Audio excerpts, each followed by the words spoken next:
우리가 가지고 있는 하나님의 개념에는 어떤 이미지가 있을까요? 많은 분들이요, 아버지 하나님 하면 굉장히 무서운 이미지를 가지고 있습니다. 특별히 심판하시는 하나님, 조금만 잘못해도 하나님 죽이시는 하나님. 왜 그런 생각을 가지고 계세요? 그러면 대부분 지성소 얘기를 합니다. 잘못 들어가면 다 죽어. 그래서 예전에 목사님들이 어떻게 가르치냐면 여기는 지성소고 올라오면 큰일 난다고.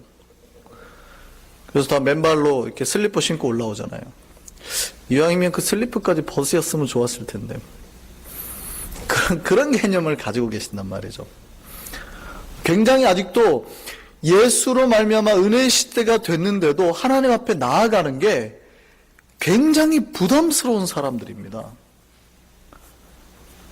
하나님을 아직도 굉장히 멀리 가지고 있어요.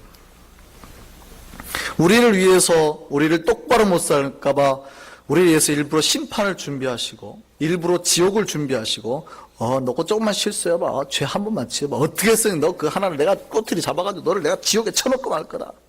이런 이미지를 가지고 계시는 것 같아요. 그래서 구약의 하나님은 굉장히 무서운 하나님, 신약의 예수님은 좋은 분, 이런 이미지. 구약은 무서운 율법 시대, 신약은 은혜 시대, 이런 이분법을 가지고 계시는 것 같습니다. 그럼 구약의 하나님과 신약의 예수님이 다른 분입니까? 물론 다른 분이지만, 그러니까 다른 성품을 가지고 계신 분이냐고요. 전혀 구약은 무섭고 신약은 은혜롭고 이런 겁니까? 전혀 하나님이 이중적인 성격을 가지고 계신 거예요? 잘못 오해한 겁니다. 우리가 구약에 대한, 특별히 아버지 하나님에 대해서 그런 공포감을 가지는 거는요, 사실은 이 원시 종교에서 가지고 오는 종교심입니다. 그러니까 별로 기독교적이지 않다는 얘기예요. 이것이 오늘날 우리 기독교에 많이 남아 있습니다. 이 고대 사회의 그 신의 개념을 보면은요, 완성된 신의 개념이 아닌 그 불완전한 신의 개념이 있습니다. 이제 이것이 특별히 예수님이 계속 가나안 종교와 싸웠던 이유가 그겁니다. 그들이 가지고 있는 일반적인 전체적인 종교가 가지고 있는 신의 개념도 동일하고요. 이것으로 여호와 하나님을 바라보는 걸 그렇게 싫어하셨어요. 그러니까 그들이 가지고 있는 종교적인 개념을 가지고 여호와 하나님을 바라보는 걸 그렇게 싫어했다고요. 그런데 이 종교적 개념이요, 오늘날에 많은 크리스찬들에게 대부분 남아 있어요.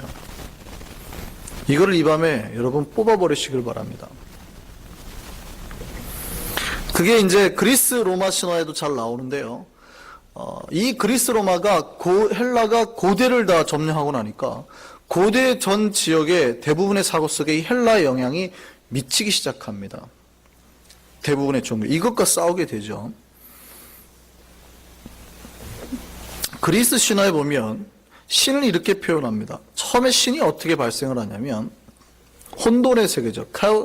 카오스의 세상에서 땅 가이아, 여신인 땅 가이아가 나오고 하늘신인 우라노스가 나옵니다. 이들 사이에 그 아들, 자녀가 태어나는데 외눈박이 괴물, 그리스 신화에 보면 나오잖아요. 얘네들이 막 태어나는 거예요. 이게 하늘신이었던 우라노스가 마음에 안 드는 겁니다. 그러니까 얘네들을 다 잡아가지고 그 땅의 신 가이아, 자기 부인이죠. 가이아의 몸속에 가둬버려요. 그러니까 이 덩치 큰 애들이 맨날 꿍깡꿍깡 거리니까 가이아가 이 몸살을 앓는 겁니다.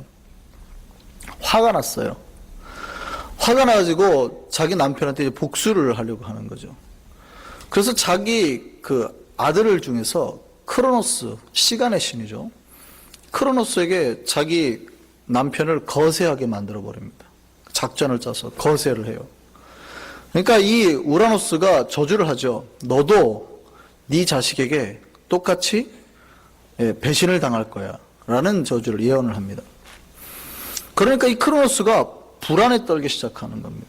자기 자식이 언젠가 자기를 괴롭힐지 모르는, 없앨지도 모르는 그런 불안감 속에 빠지는 거죠. 그 자식들을 낳아요. 그리스 신화에 보면 지옥의 신 하데스, 바다의 신 포세이돈 이런 애들이 나오잖아요. 여기가 이제 크로노스의 아들이에요. 여기를 다 삼켜버려요, 자식들을. 여섯 번째 아들이 누가 태어나냐면 제우스가 태어나거든요. 그러니까 부인이었던, 크로노스의 부인이었던 레아가 제우스를 도저히 못 죽이겠는 거예요. 그래서 돌멩이를 아들이라고 주고 숨깁니다. 그리고 결국 제우스가 그걸 다 토해내게 만들고 자기의 아버지였던 크로노스를 지하에 가두죠.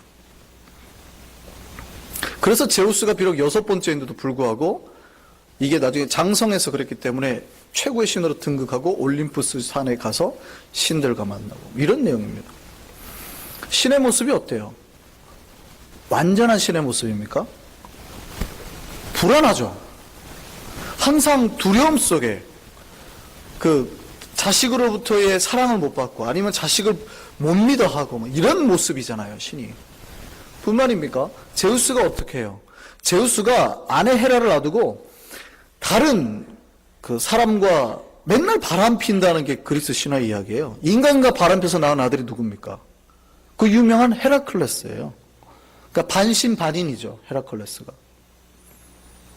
그러니까 맨 바람 피웠던 신이 맨날 바람 피우고 신이 맨날 자식과 싸우고 또 자식은 죽이고 이게 고대 사회가 가지고 꿈꾸는 신의 모습이에요. 그러니까 바라보고 있는 신의 모습이에요. 어때요? 불안하죠. 언제든지 쉽게 변심하는 신의 모습이라는 얘기입니다. 쉽게 막 자식도 죽이고 막 바람도 피고 이게 신의 모습이에요. 아주 부족하고 결함 있는 신의 모습입니다. 그러니까 저 신에게 잘못 보이면 인간은 어떻게 해요? 죽을 수 있는 거예요. 불안한 겁니다. 저 신한테 잘못 보이면 나는 언제나 죽을 수 있어. 그러니 어떻게 해요? 신을 달래는 거죠. 신을 잘 달래는 겁니다. 이게 뭐예요? 제사상 차려놓고 제물 바치고 신을 자꾸 달래는 겁니다. 이게 이방 종교와 우상 종교가 하는 행위라고요. 그러니까 이렇게 잘 달래지 않으면 자기 감정 조절도 안 되고 자기 마음대로 함부로 하고 마음에 안 들면 죽일 수 있으니까 잘 달래지 않으면 언제라도 그 신의 진노와 분노가 인간에게 자기에게 발생할 거라는 공포가 생기는 겁니다. 이게 모든 원시 종교에 고대 종교에 있는 거예요. 신은 인간에게 어떤 존재예요? 공포의 대상인 겁니다. 여기에서 우상 숭배가 발생하는 겁니다. 제가 지난번에 종교와 우상 숭배에 대해서 설명드렸죠. 종교는 뭐라고요? 신의 뜻을 받들어서 그대로 내가 말씀대로 순종하고 신의 뜻대로 변화하는 거라고. 우상 숭배는요, 이처럼 신을 달래는 겁니다. 그러니까 내가 신의 거룩한 성품이나 영역 속으로 들어가는 게 아니에요. 신을 달래는 겁니다. 그리고 저 변덕스러운 신이 제발 나 좀 안 괴롭혔으면 하는 게 우상 숭배라고요. 그리고 때로는 복도 좀 주면 더 좋고 내 자식도 잘 되게 이런 복이나 던져주고 내 생각이나 내 삶은 절대 터치하지 말아라. 이게 우상 숭배라고요. 신을 달래는 겁니다. 이게 바로 신을 달래서 나에게 해코지하지 못하게 하는 게 우상의 종교심이라는 거예요. 이것이 일반 고대 사회 종교를 바라보는 인간들의 생각이었습니다. 이것이 기독교에 들어오는 걸 하나님은 너무 싫어하셨어요. 인간들이 아버지 하나님에 대해서 그렇게 생각하는 게 너무 싫어한 겁니다. 공포심을 가지고 하나님을 바라보고 하나님이 조금만 우리가 잘못하면 막 죽일 것 같이 하나님을 생각해내고. 근데 이게 제가 보면 기독교 내에 너무나 만연이 돼 있어요. 물론 하나님을 경외하는 거 맞죠. 이것도 두려움이 포함되어 있는 거예요. 그런데 자기 아버지에 대해서 공포심을 가지는 것과 존경을 가지고 있는 것은 다르죠. 무슨 말인지 이해되십니까? 내가 아버지에서 아버지 학교 다녀왔습니다. 이렇게 인사하는 것과 아버지 학교 다녔습니다. 이렇게 인사하는 것과 다르죠. 존경과 경외심을 가지는 것과 두려워하고 무서워하는 건 다르다고요.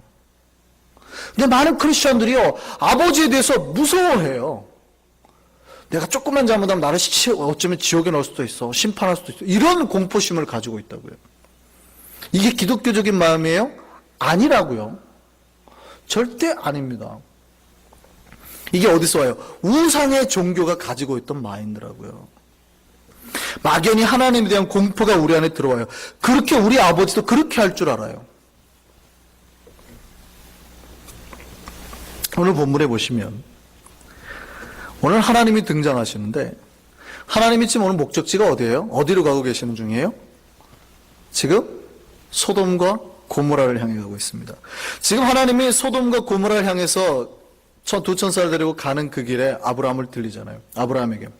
그럼 목적지가 어디예요? 소돔과 고모라. 그럼 우리는 뭐 하러 가는 줄 알아요, 지금? 뭐 하러 가는 거죠? 소돔과 고모라를 심판하러 가신다.